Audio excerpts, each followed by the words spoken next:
Okay, so ngayon po, pag-usapan natin kung ano po yung usual na naranasan natin sa buhay.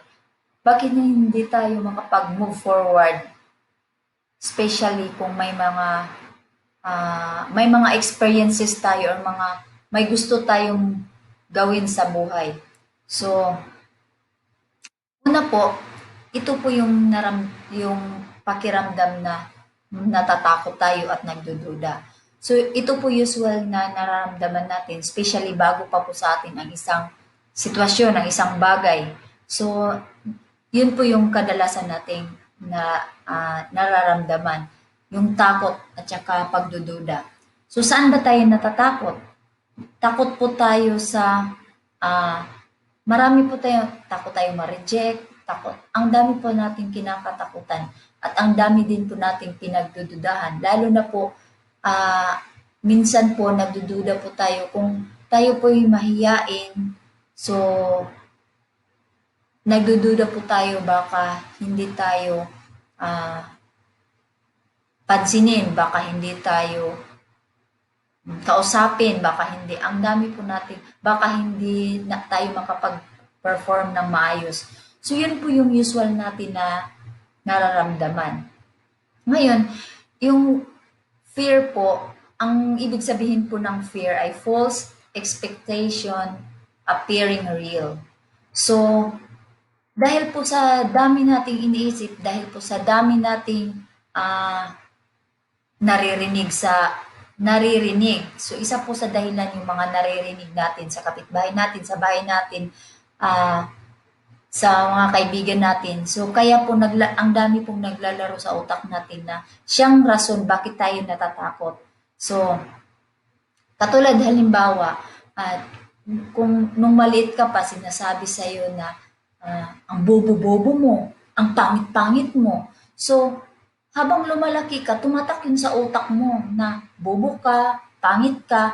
Kaya every time na ano, nawalan ka ng tiwala sa sarili mo. So, andun na yung takot mo. Every time na may presentation ka or may gawin ka sa buhay, laging nananatili sa'yo yung takot. Kasi yun yung naririnig mo nung bata ka pa. Tapos, lalo na sinasabi, bobo ka eh. Pag nagkamali ka, yun na ang tumatak agad sa utak mo. Kasi bobo ako eh. So, tinatanggap mo na yun ka.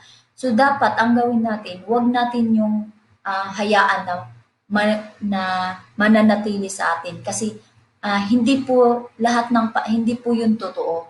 So, ang mga expectation na kailangan po nating wag paniwalaan sa sarili natin kasi hindi naman po lahat ng bagay kung ano yung narinig natin, yun yung totoo. Kung ano yung nakikita natin, yun yung totoo para sa atin.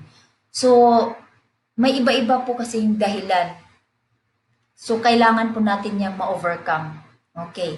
So, lalo na po yung rejections. So, takot tayong ma-reject. Bakit? Kasi dati kasi naranasan nating na-reject tayo. So, akala natin lahat na lang ng bagay ay yun din ang mangyayari, mare-reject tayo. So, takot tayong mag-fail. So, ibig sabihin, kung mananatili tayong doon na lang, kung mananatili tayo na hanggang doon na lang kasi yun ang pinaniniwalaan natin. So, yun ang mangyayari sa atin. So, ang gawin natin, huwag natin yung hayaan na mananatili sa atin kasi iba po yung kakayahan natin kasi kung iba po yung mangyayari sa atin kung lagi nating panatilihin kung ano yung nakalagay sa utak natin para kasi yung virus ay hindi parang computer na kumbaga yung computer or cellphone na nagkaroon ng nagka-virus, so masisira talaga. So ibig sabihin yung takot at duda ay hindi yan makakatulong sa atin, makakasira yan sa atin kung panatilihin natin yan sa ating sarili. Okay? So may solusyon dyan. Kailangan natin yan solusyonan. Kailangan natin alisin yan para hindi tayo mananatili dyan. Kasi hindi yan nakakatulong para makapag-move forward tayo. So kung may mga pangarap ka sa buhay, hindi ka makapag-move forward dahil negatibo ang laging tumatak sa utak mo. So palitan po natin yan ng mga positive. So bigyan po kita ng halimbawa, katulad po nito, si Mr. Thomas Edison. Si Mr. Thomas Edison, kung siya po ay nananatili or kung siya po walang tiwala sa kanyang kakayahan, kung siya po ay naging negatibo sa buhay, so siguro wala po tayong walang naimbento ngayon na ilaw, di ba? So, sa tingin mo ba, nung sinubukan niya, nung nag-imbento siya ng ilaw, nung first attempt pa lang, kaagad naging perfect niya? Hindi, di ba? So, naranasan din niya yung rejections, yung failure, pero hindi niya yan hinayaan na mananatiling rejected siya, mananatiling failure siya. Hindi yon. Ang ginagawa niya, mas lalo siyang nagpursige. So, ibig sabihin pala, kapag mayroon tayong mga failure sa buhay, hindi dyan dapat titigil ang buhay natin.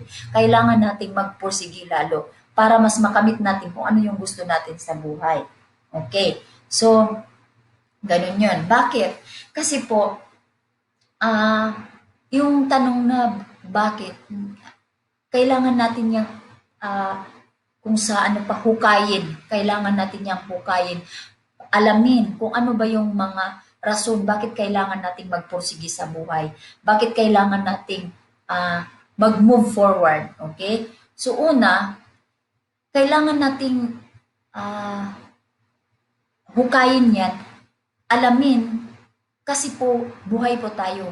So, kung patayin na tayo, kung wala tayong buhay, so ibig sabihin, wala nang silbi ang kung bakit tayo nandito, kung bakit kailangan nating magsumikap, so, di ba?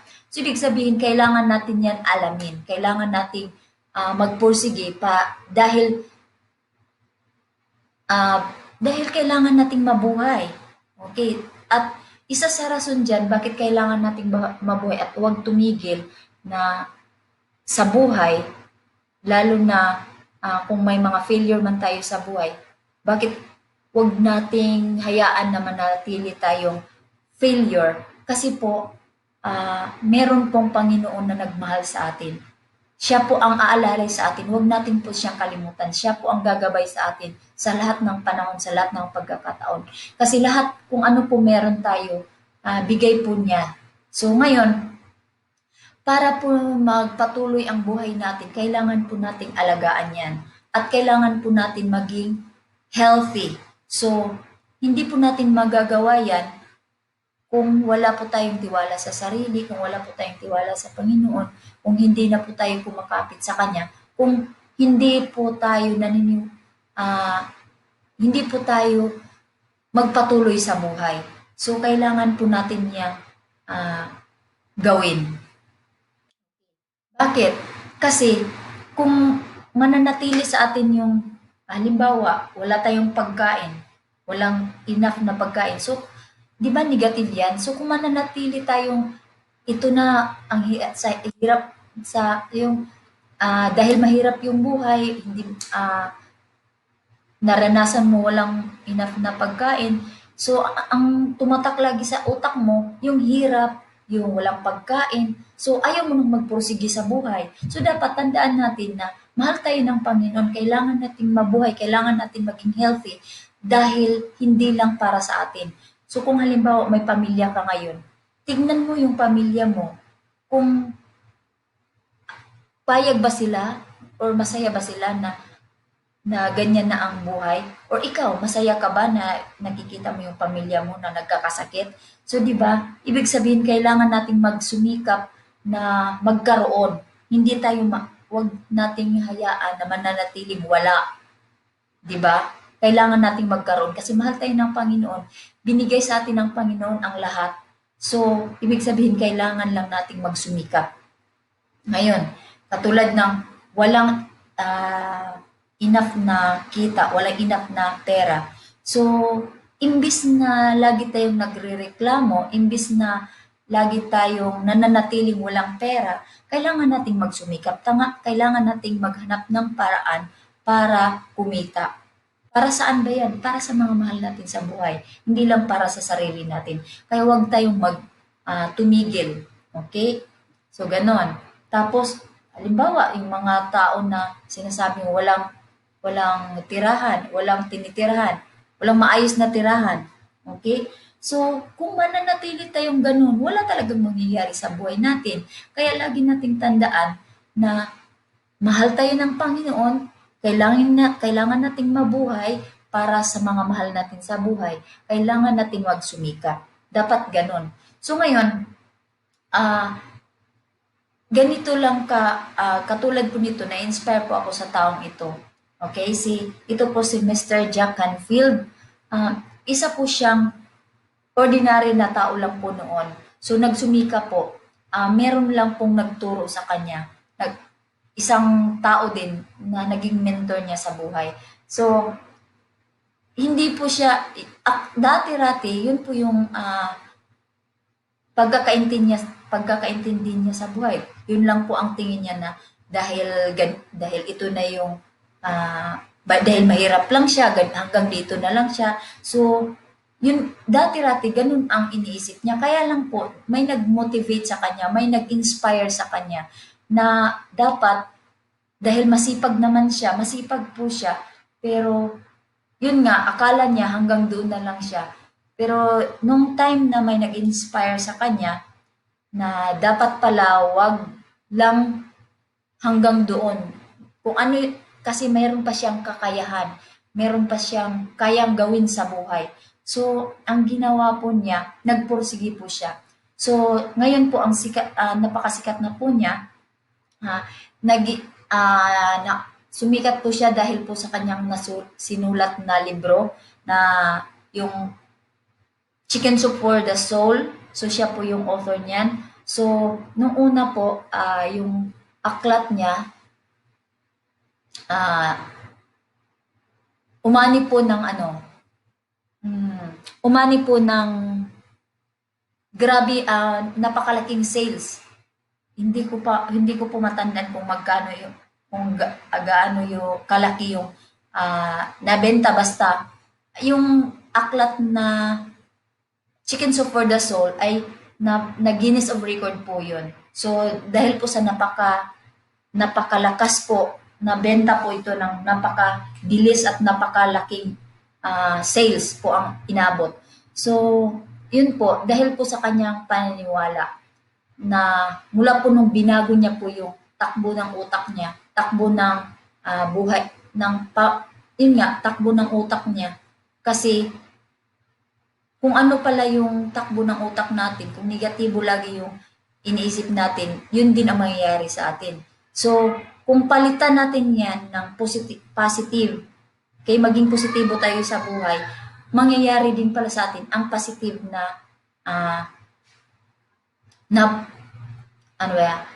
mangyayari din sa atin yung mga positibong paraan, positibong pananaw sa buhay. Okay, so dapat pala ganun. So, ito po, so sabi nga niya, meron siyang top 10, meron siyang, tawag nito, top 10 rules of success. So sabi niya, yung pinakauna lang po pipick upin ko lang yung unang rules niya na sa out of top 10. So sabi niya, pinaka number 1 talaga na rules of success is never give up. So isa pala yan sa rule, hindi lang sa kanya. Lahat po ng naging successful na tao, isa po yan sa rules na huwag tumigil. So kung ikaw po may pangarap sa buhay, ikaw po may gustong marating sa buhay, huwag ka pong tumigil. Kasi yun po yung paraan. So katulad ko po, matagal na din po ako sa networking industry, pero hindi ko pa po na-achieve yung kita na nakuha ng iba, yung mga pangarap na nakuha na ng iba, pero ayoko pong tumigil kasi bakit alam ko po kung anong magiging future ko. hangga't hindi po ako tumigil, hangga't nasa right track po ako, hangga't sa na, ah, nasa right direction ako, gagawin ko yun. So, yun po yung ano. Tapos, ano pa? So, maliban po doon, ang maganda po doon, kaya po ako na-inspire kay Sir Jack Canfield. Kasi, yung libro po niya, nung una po, inoffer niya sa mga bookstore na yun nga ipabenta, para mabenta yung aklat niya, pero hindi kaagad nagtinanggap. So, kasi daw, ew daw, ano ba yun? Sa terminology natin yan ngayon, ew. Diba? Pero sa ano, kumbaga, hindi naintindihan yung laman ng libro niya, hindi naintindihan kung ano ang purpose ng libro niya. So, kaya hindi tinanggap sa market. Ngayon, alam niyo ba kung ilang times na reject yung rejection na naranasan ni Sir Jack Canfield? Nasa 144 times po bago po tinanggap yung aklat niya sa market. So, ang ginawa lang talaga niya, hindi talaga siya tumigil. Continue po siyang nag-share, nag-offer ng kanyang aklat para lang po mabenta ito. Tapos, tingnan niyo ha, umabot talaga siya ng 14 months bago po tinanggap sa market yung aklat niya. So, yung 14 months nasa 1 year and 2 months din yun. So, ganun katagal po bago po sumikat. Pero nung lumabas po ito sa market, grabe, dire-diretso po, buminta yung aklat niya ng napakalaki. Kaya po nag-Guinness of Record po siya. Okay, ganun. Tapos, ngayon, katulad po nito, so sa dinamidang kumpanya or yun nga, trabaho na pwede mong pasukan, bakit crowd one? Bakit network marketing? So, sa crowd one po kasi, or network marketing, napakaraming rason po bakit napakaganda rito. Okay? So, katulad po ng sabi ng may-ari, ito po si Mr. Johann Stelvon Holsten. So, siya po yung CEO ng crowd one. So, sabi niya, stay as 10 years, 10 more years long. Tama ba yun? Tagalogin natin. So, nakiusap po siya sa atin, sa mga tao, na lalo na po yung mga member na samahan po natin siya, samahan po natin sila sa yung management na kahit 10 taon pa, 10 taon, mga 10 taon. Samahan po natin sila ng mga 10 taon. Sa loob ng 10 taon, sinisiguro po niya na lahat ng mga naging involved, naging affiliate kay Crowd One ay kikita. Yun po ang sinisigurado niya. Na lahat po ng maging Crowd One member ay hindi magsisisi. So, grabe, di ba? Kaya nga po yung nakalagay po pagbukas natin ng account natin sa Crowd One, kung member ka na or kahit na hindi ka pa member, pag nag-download ka ng apps, nakalagay talaga doon, impossible is nothing. So, wala po talagang imposible sa taong may pangarap, sa taong may nagpupursige sa buhay. So, ganun po yon.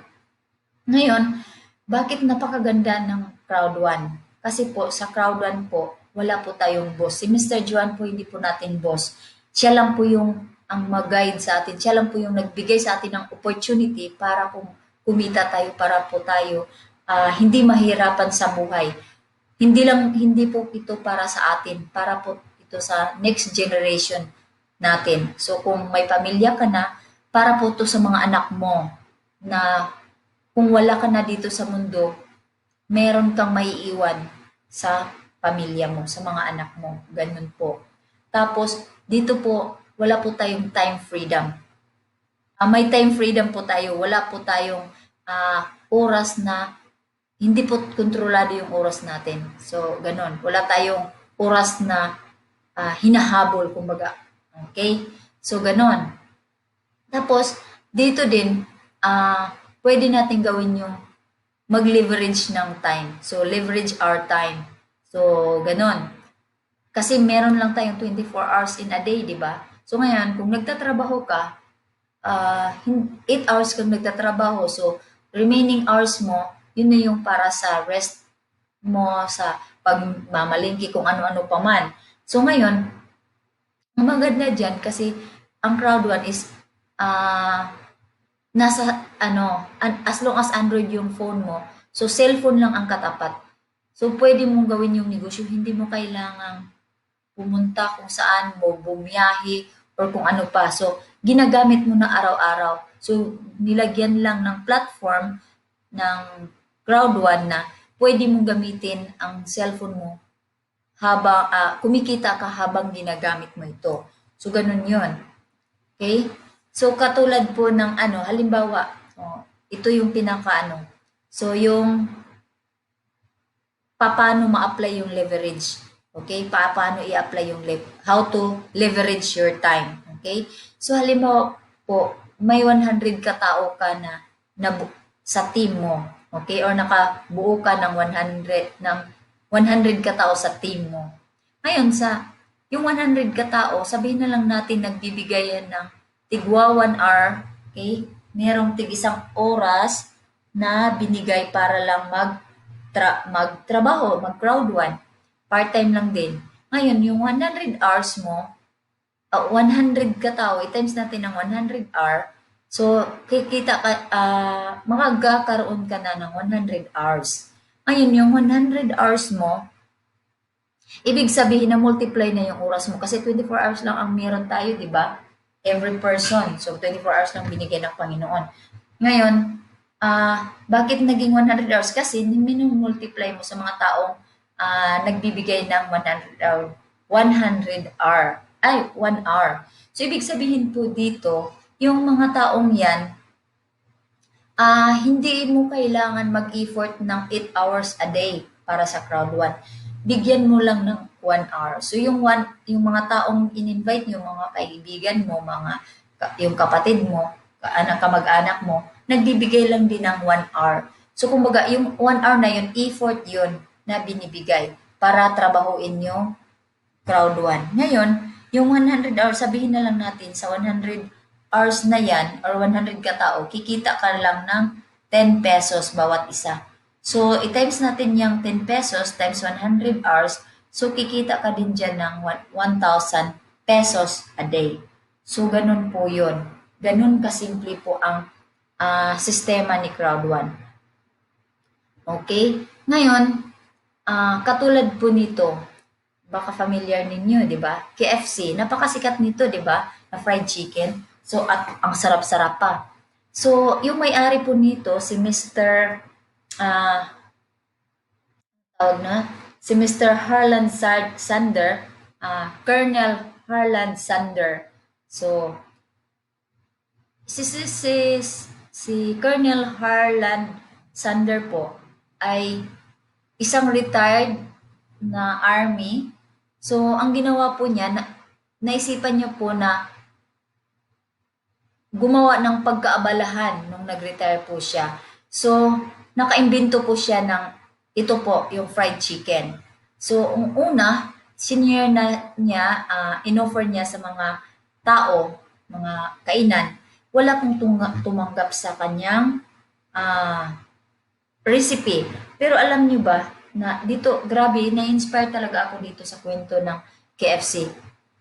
Alam mo ba, na ilang times din hindi tinanggap ang KFC. Ilang times din na-reject si Colonel Harlan Sander. Pero ngayon, tingnan mo, ang sikat-sikat na.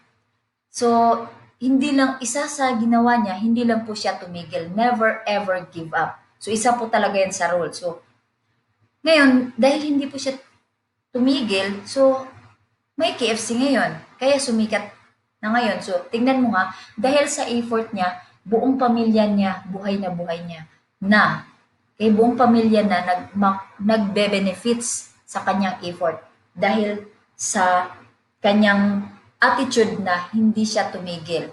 Okay? Ang maganda lang, pag i-compare natin po ito sa crowd one, kasi sa crowd one po, no overhead expense po tayo. So, whereas sa KFC po, marami po tayong may babayaran po. So, halimbawa, mag-franchise ka. So, kasi franchising business si KFC, di ba? So, na-apply niya yung leveraging. So, ang daming nag-franchise sa kanya, binayaran yung pangalan, at saka kasali na yung produkto, tsaka yung mga utensils, tsaka yung mga tao. So, yung mga tao nagsiservisyo para sa KFC. So, kahit na saang lugar ka kakain ng KFC, hindi si Mr. Sander ang nag-share, nag-offer sa ng pagkain.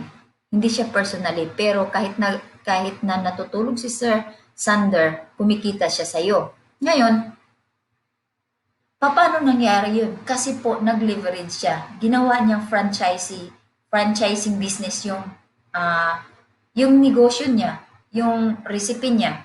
Ngayon, kahit sa sulok ng mundo, may KFC na. So, yun yung leveraging. So, ang masakit lang doon kasi nagbabayad po sila ng venue, nagbabayad po ng kuryente, tubig, nagbabayad ng permit, ang dami pong binabayaran para lang po makapag-operate. Ang maganda po sa Crowd One, hindi po natin yan kailangan gawin. Wala po tayong overhead expense. Wala tayong sekretary, wala tayong kung tayo po mag-affiliate kay Crowd One, hindi na po tayo ang magbabayad ng permit. Lahat po ng transaction, hindi tayo ang gagawa. Ang gagawa po, yung management. So, ang sa atin na lang po ay trabaho na lang po ang katapat. Wala na po tayong ibang gagawin. Yun po ang kagandahan sa networking. Isa pa po, no inventory po tayo. Bakit? Kasi po software po yung produkto natin. Hindi po katulad ng mga tangible products na mayroon pa tayong inventory. Katulad po ng mga traditional na negosyo, meron pang inventory. So, dito po sa Crowd One, dito po sa networking, no inventory na po tayo. Lahat po, kumbaga, ano ba tawag niyan? Abot kamay na po natin. Trabaho na lang po ang gagawin para po makuha natin yung benefits, yung lahat po ng offer ng company. So, yun po, andun na lahat. Okay? Kasi po may sistema tayo. So, imagine mo, mag-invite ka lang ng mga kakilala mo, kaibigan mo, kapatid mo, lahat, imbitahin mo. Kaklase mo sa elementary, kaklase mo sa high school, college, lahat ng mga K mo sa buhay. Imbitahin mo lang, i-share mo lang yung Crowd One, i-share mo lang yung opportunity, ipakita mo lang sa kanila yung kung ano yung sistema. At ikaw ay bibigyan ng share ng company ni Crowd One. Bibigyan ka ng, babayaran ka para lang sa pag-market mo sa system, sa pag-market mo sa company. Kumbaga, ibenta po natin yung kumpanya. Ang binibenta po natin dito, ang system ng kumpanya, ang system po ni Crowd One. So, yun po yung maganda. At siya na po ang bahala sa atin na magbayad. Kasi may nakikita po niya kung ano yung ginawa nating effort, kung gaano kadami yung effort, yung time na nilaan natin sa Crowd One. So, makikita yun. Ganun po kaganda ang Crowd One. Okay? So, sana po, may napulot po kayong aral sa training na ito. Simple lang po ito. Isang binabase lang po natin sa mga taong nauna na sa atin, mga may karanasan na sa buhay. So, lahat po ng mga naging successful ay sinusundan lang po nila yung apak ng mga taong nauna na. So, ganun lang po. Sana po pagtulungan natin ito. Sana po buksan niyo po yung isip at puso niyo para lahat po tayo aasinso. Hindi iwasan na po natin yung magreklamo sa ating gobyerno. Kung ano po yung kaya natin, kung may opportunity po, grab po natin, aralin po natin at pagtulungan po natin. Okay? So, kung may mga katanungan, just type your comments below para po mas ma-entertain natin. Okay? Salamat.